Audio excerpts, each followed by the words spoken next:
দীর্ঘ ১৫ মাস পর পরিবারের কাছে ফিরেছে হামাসের হাতে বন্দী ৩ ইসরায়েলি। যুদ্ধবিরতি কার্যকরের পর ৩ জিম্মি দেশে ফেরায় দেশজুড়ে এক আবেগঘন পরিবেশের সৃষ্টি হয়েছে। মুক্তিপ্রাপ্তরা সবাই সুস্থ সতেজ আছে বলে নিশ্চিত করেছেন চিকিৎসকরা। ১৫ মাসের জিম্মি দশার পর মুক্তি। গাজায় যুদ্ধবিরতির শর্ত অনুযায়ী প্রথম দিন ৯০ বন্দী ফিলিস্তিনির বিনিময়ে ৩ ইসরায়েলি জিম্মিকে রেড ক্রসের কাছে হস্তান্তর করে হামাস। কড়া নিরাপত্তায় সীমান্তে নেওয়া হয় তাদের। ইসরায়েলি সেনাবাহিনীর সহায়তায় হেলিকপ্টার যোগে তেল আবিবে পৌঁছায় মুক্তিপ্রাপ্তরা। ২৮ বছর বয়সী ব্রিটিশ ইসরায়েলি দ্বৈত নাগরিক এমিলি দামারি, ৩১ বছর বয়সী ডরন স্টেইনব্রিচার ও ২৪ বছর বয়সী রমি গোনেন।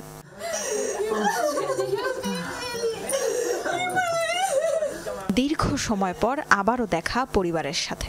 বাড়ি ফেরার উচ্ছ্বাস মুক্তিপ্রাপ্তদের। এতদিনের বন্দি দশার পরও যেন ক্লান্তির ছাপ নেই চেহারায়, বরং বেশ সতেজ ও ফুরফুরেই লাগছিল। মুক্তির পর প্রাথমিক স্বাস্থ্য পরীক্ষার জন্য রামাতগান শহরে দেশের সবচেয়ে বড় হাসপাতাল শেবা মেডিকেল সেন্টারে নেওয়া হয় তাদের। ৩ জনই সুস্থ আছেন বলে জানিয়েছে রেড ক্রস এবং ইসরায়েলি চিকিৎসক টিম।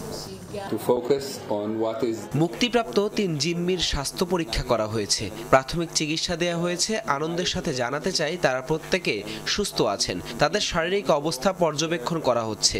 কিছুদিনের মাঝেই প্রয়োজনীয় সব পরীক্ষা করা হবে। গাজা থেকে জিম্মিদের ইসরায়েলে প্রবেশের প্রতিটি মুহূর্তই লাইভ দেখানো হয়েছে দেশটির টেলিভিশন চ্যানেলগুলো। গেল বছর ৭ অক্টোবর ইসরায়েলে হামাসের নজিরবিহীন অভিযানে বন্দী ২৫০ জনের মধ্যে ছিলেন এমিলি, ডরন, রমি। আলোচিত নোভা মিউজিক ফেস্টিভ্যাল থেকে ধরে নিয়ে যাওয়া হয়েছিল তাদের।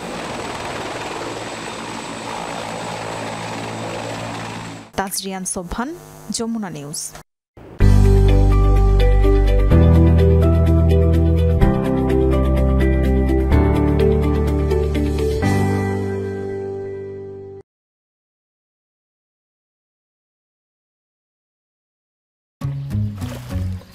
এখন তো জীবাণুদের থেকে বাঁচালে সারাদিনকে বাঁচাবে ডেটল বাঁচাবে। ডেটল দেয় জীবাণুর বিরুদ্ধে ১২ ঘন্টার সুরক্ষা বলয়। সুরক্ষার বিশ্বাস থাকুক দিনভর।